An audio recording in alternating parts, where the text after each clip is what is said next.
So really all you saw that day was Night Witch decks, whereas Godslayer pretty much just played Lava Loon all his way through, with to the table today, because I mean, if they keep... Lava Loon deck tooled to beat other Lava Loon decks, if I had to guess. With that Inferno Dragon. That is the debut of the Inferno Dragon, but Inferno Dragon's really strong here. It's like an Inferno Tower, obviously. It has a single beam that if it stays on the same target, heats up, does an insane amount of damage. It's really good against Lava Hound, really good against Balloon. The worst card in both of these decks is probably Log. Yeah. Like, Log is not going to hit anything. Whoa. The Goblin Gang. Log is valuable for Skeletons and Goblin Gang, sure, which is the only targets. So don't expect to see very many logs unless those units come out. I really like Godslayer's rocket in this matchup because he can rocket the Inferno Dragon, he can rocket Balloon, the Lava Hound Balloon pushes. We'll see how this goes. The Lava Puffs and the Bats of the Night Witch actually do a pretty good number there on the... on that Inferno Dragon. Yeah, that thing doesn't have too much health. But of course on Monday it'll have 7% more health. Yeah, it'll have more health than a Baby Dragon. These poor Baby Dragons are unarmored. Gotta get that armored dragon in there. They're just spitting out at each other. Baby dragons have so much health and do so little damage that whenever they like meet each other, it just takes a while. A lot to go. Wow, no log coming out there for Rice. He had the elixir. Yeah, he's just gonna take the damage. I wonder why. Godslayer opts to pump right here. The only lightning target from Rice is... I'd say thanks too. I mean, I just cast 3 elixir and got over 1,000 damage. Thank you is only the polite thing to say at that point. Yeah. So Lava Hound's coming out from both players. They will cross at the bridge. Let's see which player is going to support their Lava Hound better. I think this favors Rice. In these big, pushy tank decks, when they fight each other, you don't want your tank to be the one crossing second. Like, you don't want to get caught up like that. The Inferno Dragon, it just blows up the Lava Hound before it ever gets close. And a fantastic lightning there from Rice. That's why he didn't play it on the pump. But there's the log. There's the log coming out, and the Bats should fall to the tower, definitely with the assistance of the Mega Minion. But Godslayer has the second pump down now. And I think he's got to be happy with that because that Mega Minion took so much damage that's not going to hit the tower. You can totally ignore it. You don't have to react to it. You just let it go down. No big deal. Unless a miner comes out or something and you're in trouble. The thing that I have not seen Godslayer have come up with a good answer for yet is what are you going to do about this Inferno Dragon? I think if anything is played next to it, like the Baby Dragon's going to come up, it might be ideal to rock it, but the Baby Dragon was not quick enough. But lightning comes down, but that's a lot of 6 elixir out of Rice that only took out like a mostly dead pump. Now you got this huge amount of stuff being built up, and he's kind of low on elixir. We see another Rice. Oh, the log comes down, and the Goblin Gang has no answer. Thumbs up comes for Godslayers. He's trying to pull that tower down. Both of these towers might fall right here, and this could be our first 3 crown of the day. You're right, we haven't seen one yet. We got 11 seconds left. That balloon is locked on with a bat. Couple more bats following up. We're definitely going to see this second tower go down. Oh, I didn't mean he said oops. Gave him the oops. I don't know if that's a BM or if it's a compliment, but he did say thanks earlier. He's a polite guy. Yep. First 3 crown of the day for Godslayer, and I wouldn't have it any other way. Rice goes down 1 game. He played a Lava Loon deck that I believe was built to defeat other Lava Loon decks, so what went wrong for him there?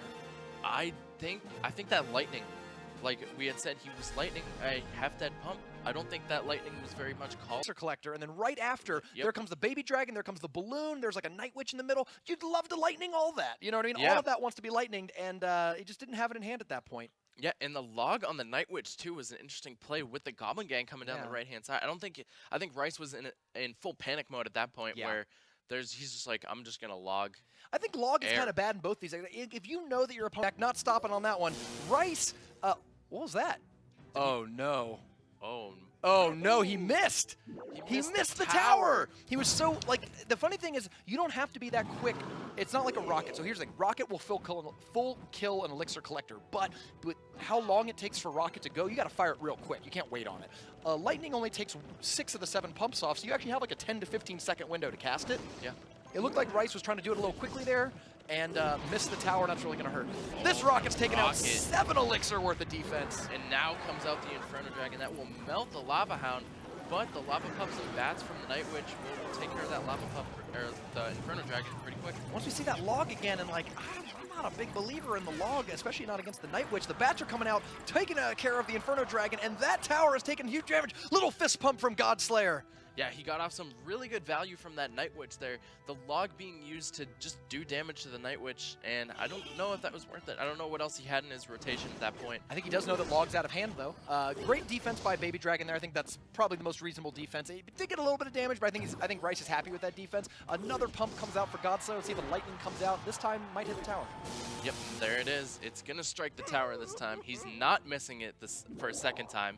If he does, that is just critical for the match. I'm a huge fan of Godslayer using the emotes. I mean, I like to know these players on a more personal level. I want to see their personality shine through in their gameplay and in their you know, how they approach these tournaments. Godslayer, no matter that he lost the first 2 rounds, not shy about showing off a little bit. Nah, he's just having a little fun right now, and the balloon is actually going to follow that Lava Hound right there. Straight. I'm surprised. Oh, but it didn't lock on. Nothing's actually locked onto it yet.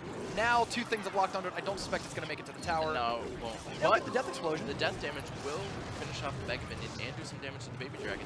And because he's having to log defensively, Rice's, those logs aren't hitting the tower. Normally you see logs used at the river because they get that a little bit of splash damage over and over again. I think Godslayer's got to be thrilled. Even though he's eating lightnings on that other side, every time that happens, he's getting 1 elixir ahead, right? So it's not the worst outcome. Yeah, and we see a lava balloon push coming out from Rice now. The rocket almost missed the balloon right there. The balloon doesn't make it. The balloon is going to fall. 1 bat focused onto the balloon and it took it down. That bat could be a game changer. We are seeing the Inferno Dragon do what it's meant to do, though. It took out a lot of stuff on Rice's side of the board. Until that thing crosses the river, it causes a lot of problems. Yep, and here comes another Lava Hound push. The Baby Dragon looks like it did get in front of the Lava Hound. The rocket's going to come down. It hits the balloon, but misses the Lava Hound. The bats are going to spawn in from the Night Witch, but they target the Lava Hound. The balloon is going to get against the tower, and we are going to a... Oh, it didn't get the Baby Dragon. It might here. We've got 200 left, 157 left. Lightning comes down. Rice. Wow. That game was a total turnaround from the first game. That Inferno Dragon did its job over and over again. Rockets were actually coming down for Godslayer and taking out... Changed the log like they were saying earlier. It doesn't seem to be doing any good for him. On this final moment. Finally, the rocket hit the balloon. I thought we were safe. No, I the know. balloon just snuck Nothing by was without targeted anything on. targeted. Yeah. I thought that Baby Dragon like locked onto something else. I think it actually hit. Is it hitting the lava balloon there? Yeah. I think it is, Yeah, yeah. it got the lava balloon. But he got the bomb damage from it. And Rice had that lightning ready, which is that's exactly what they did. Again, arrows in the deck of Rice, good against the Lava Pups, the Night Witch Bats, and the Goblin Gang. Didn't really lose anything over the log. On the other hand, Tornado is going to be really good for the rocket. He can pull things like both of those dragons, like the Inferno Dragon and Baby Dragon, pull them onto the tower and then rocket them both. That's 8 elixir for Rice, 9 elixir for Godslayer, so it's kind of an even trade given that you're getting a huge amount of damage. And even if he can't get that rocket value off, he can Tornado the Inferno Dragon off of the Lava Hound and make it reset its charge. That's a very good point. Yeah, there's a lot of uses for it. Both of these players might even wait all the way till double elixir time. Well played comes out of Godslayer. So again, they're both playing very heavy decks. I would assume that Godslayer does not have an elixir collector in his opening hand because that's one of the few cards where you're happy to play it, even, you know, if it makes you open to an attack. Yeah, if I had to guess, both players are ready to go in with their game-winning pushes, being Lava Hound and Balloon. Yeah. That's probably what they have in their hand. That's going to be what they're looking forward to be playing coming in the next 30 seconds. I would so I play a lot of golems, so sometimes you have the situation where you just wait until double elixir time. Yep. The best time to play something is actually 1 minute 2 seconds. Yes. 1 minute 2 seconds, because what you want is to spend it all, and right as you hit that double elixir time, you don't want to be caught sitting at 10. You want to get the maximum amount of that recovery. So expect to see something hit the board, probably a Lava Hound like you mentioned in the back, right around the 105, 103-ish. Now, the interesting thing is, are they going to play the Lava Hound in different lanes? That's a big point, because then you have to really decide how much do I want to commit on offense versus defense. They've been going heads up against each other this whole time. Yeah, so a Night Witch actually gets placed in the back right, and a Baby Dragon. So 4-4, and neither player wants to fully commit, but a Lava Hound coming out from Godslayer. I think he's hoping to hit a rocket here on both of these dragons, but look how they're spread out. Really good job. Ooh, let's see what this hits. It gets one, but not the other. Baby Dragon, wow. But the bats are cleaning that thing up pretty quick. It might not be the end of the world there.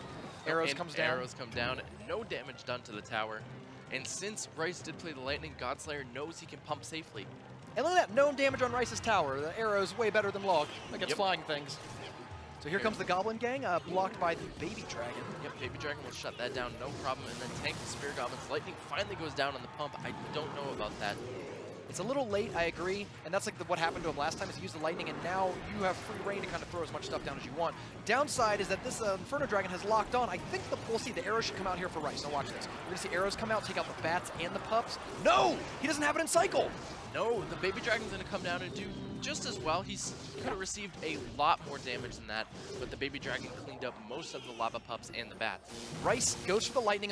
That's fine, because he's putting that tower lower on damage, and it had already taken its one pump, so it's fine. You're not really like leaving any pumps on the board like we saw in prior lightnings. The catch here is that Godslayer does, he goes for the balloon. He doesn't have the rocket. He doesn't have the elixir for the rocket.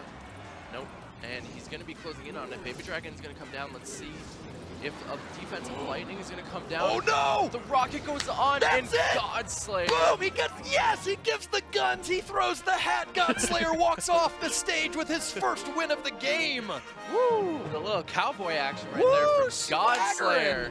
Yes, buddy, fist pump. There's no opponent to make you feel bad about celebrating. That is Godslayer taking a 2-1 Game 3 victory. He hears it from the crowd. He's loving it, baby. What a character. What a game. The rocket coming out, and Rice just didn't have the answers for what Godslayer was pushing with. And we talked about game vision. I think that he really set him up there. He said, like, I'm going to go with the balloon because I know it's going to force my opponent to put a bunch of stuff on defense. He probably had the tornado. Myself, he's doing us proud. I mean, that final push right here, the Inferno Dragon locked on to Here comes the rocket. Yeah, that dang balloon just snuck in there for just enough damage for the rocket to take it out. And that was a bit of a gamble. Like he threw that. He threw that rocket right out. like, Yeah, that was a little early. I was worried he didn't have enough elixir, but as soon as he got it, he shot that rocket off, and he probably knew that was it. I mean, he had to know the balloon was going to make contact. There's no tornado. All he had was arrows. And once the Inferno Dragon locked on to the wrong opponent, like, it didn't get the balloon instead. Yeah, whoever's in the basket of that balloon just radioed back. And I promised you guys that I would explain a little bit more about the scoreboard once we had some points on the board. So now, as you can see, we've got a little bit more going. This makes a little bit more sense. Rice in the lead and Batman following right behind.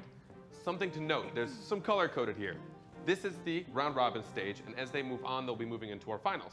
Essentially, every time you win a match, which is the best of 3 per game, you're gonna earn a point and you're gonna get to move up the leaderboard. And if you don't win, you're probably going to move down. If you end in the green, so if you're top 2 by the end of round robin, you get preferential seeding moving into our finals, which means you get a bye, you're essentially immediately into the semis. You get a boost in front of everybody else. But if you're in the bottom 2, you're done for. You don't even actually make it to the finals. Your dreams are crushed. You're pretty much done here. And as far as the Blues concerned, they're fighting for the best seed. So obviously, as you move on to bracket further on, the higher seed you are, the more opportunity you get to play someone that's a lower seed and maybe didn't perform as well.